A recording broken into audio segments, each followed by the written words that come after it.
Hey everyone, I'm really glad you're here today because what we're talking about is big.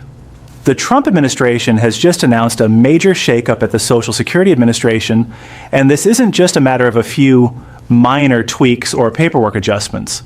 We're looking at a combination of new leadership, an organizational restructuring, and a more aggressive push to modernize the way benefits are delivered to millions of Americans.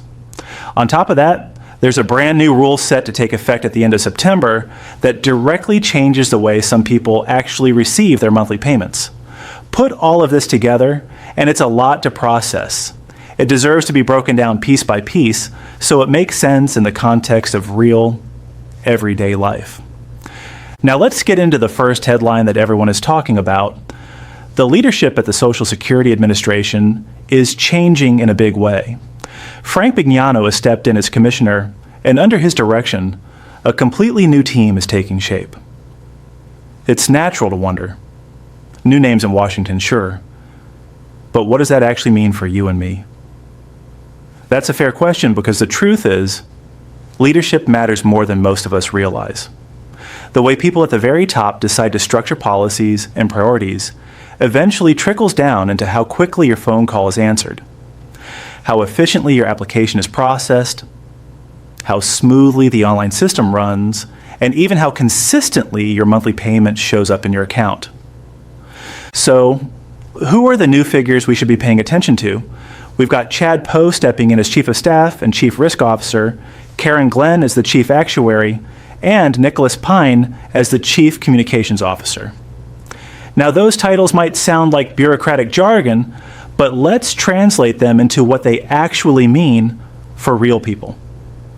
A Chief Risk Officer is responsible for reducing errors, preventing fraud, and ensuring accuracy in the system. That matters when you're relying on timely, accurate checks every month. The Chief Actuary is the one running the long-term financial projections, calculating how long the trust funds will last, and determining how cost of living adjustments, those annual COLAs, are set. And the Chief Communications Officer?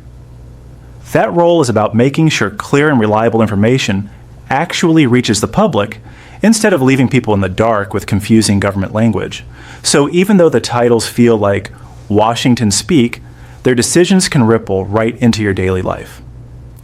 Another key shift is the way the SSA itself is structured.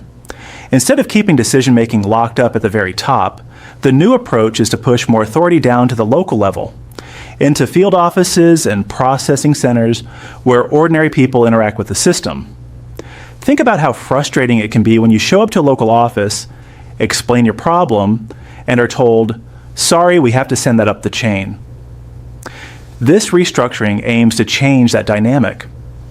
The idea is to give staff more power to solve problems directly, on the spot, without unnecessary delays. Will it work perfectly? Time will tell, but the intention is clear. Less bureaucracy, more service. And to be fair, we're already seeing some early signs of improvement. For example, phone calls to the SSA's main 800 number used to mean sitting on hold for half an hour longer, often listening to the same music loop until you wanted to pull your hair out. Now, the average wait time is down to around 6 to 8 minutes, but leadership and service are only part of the story. The next change is one that hits much closer to home for many beneficiaries: how payments are delivered. Starting September 30th, paper checks for Social Security and disability payments will officially be phased out, with only a few limited exceptions. For the vast majority of people who already use direct deposit or the government-issued Direct Express debit card, nothing changes. You're good to go. But if you're among the remaining 500,000 people, less than 1% of all beneficiaries who still get that paper check in the mailbox every month, this deadline is a big deal. Why is this happening? From the government's perspective, it comes down to cost and security. A paper check costs about 50 cents to print and send compared to just 15 cents for a direct deposit. Multiply that by millions of transactions, and the savings add up to more than $2 million every year. Beyond the cost, paper checks are 16 times more likely to be lost or stolen than electronic payments. From a policy perspective, the shift makes sense. But let's be real. What looks efficient on a balance sheet can feel like a hardship in real life. Imagine a 92-year-old living in a rural community with no internet, no smartphone, no bank nearby, and no interest in learning new technology. For that person, walking to the mailbox once a month has been the routine for decades, and suddenly that routine is being taken away. That's why waiver options exist. People who are over 90, people living in areas without reasonable banking access, or people with serious impairments may qualify to keep receiving paper checks. The SSA is supposed to reach out to those who qualify, but my advice is simple. Don't wait. If you think you or someone in your family falls into that category, pick up the phone and call the SSA now. For everyone else, there are two options: direct deposit to a bank or credit union, or the Direct Express card. Direct Express is a prepaid debit card backed by the government that works anywhere MasterCard is accepted. You don't need a bank account, and for people who've struggled with traditional banking before, this option can be a real lifeline. I've seen it provide peace of mind for people who just want something straightforward. Your money shows up, you swipe the card, and you're done. Now, I want to hear from you on this one. Do you think it's reasonable for the government to push everyone toward digital payments? Or do you think it places too much burden on older folks who aren't comfortable with technology? Drop your thoughts in the comments, because this is one of those debates where personal stories really make the issue come alive. Let's zoom out for a minute and talk about the bigger picture. The Social Security trust funds are under serious financial pressure. According to the 2025 Trustees Report, the combined funds are expected to run short by about 2034. If nothing changes, automatic across-the-board benefit cuts of roughly 20 to 23% would kick in. Nobody in Congress wants that to happen on their watch, but the clock is ticking. One proposal gaining attention is the idea of a $1.5 trillion investment fund seeded with $300 billion per year over 5 years. The plan would be to invest those funds long-term, generate returns, and use the growth to help stabilize Social Security without raising the retirement age or cutting benefits outright. It's a fresh approach compared to the usual proposals, but whether it gains bipartisan support is still an open question. Then there's the matter of cost of living adjustments, the COLA.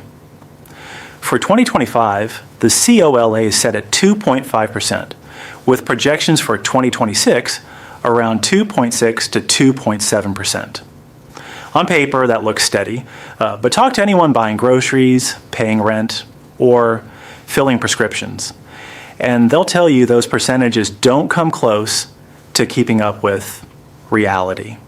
Inflation in the things seniors actually buy is moving faster than the COLA, leaving many people feeling like they're falling behind.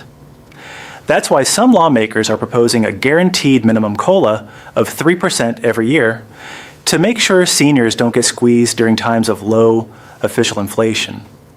Whether that proposal makes it through Congress is uncertain, but it highlights just how much frustration exists around this issue.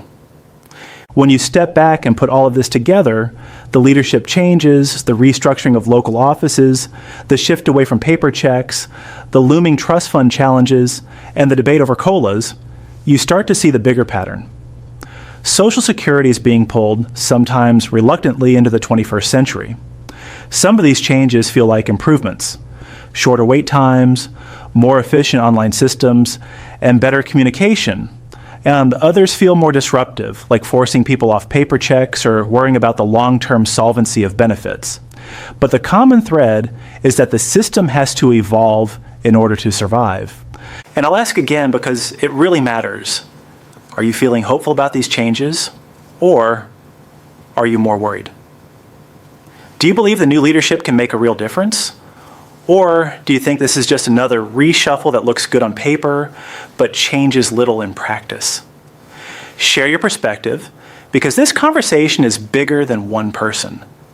It's about millions of Americans navigating the same system together, And if this breakdown has been helpful, don't forget to subscribe. I'll keep you updated with the latest deadlines, funding proposals, and practical tips to make Social Security a little easier to manage. Yes, there's a lot shifting right now, and yes, it can feel overwhelming. But with the right information, a bit of preparation, and a community that shares experiences and advice, you can face these changes with less stress and more confidence.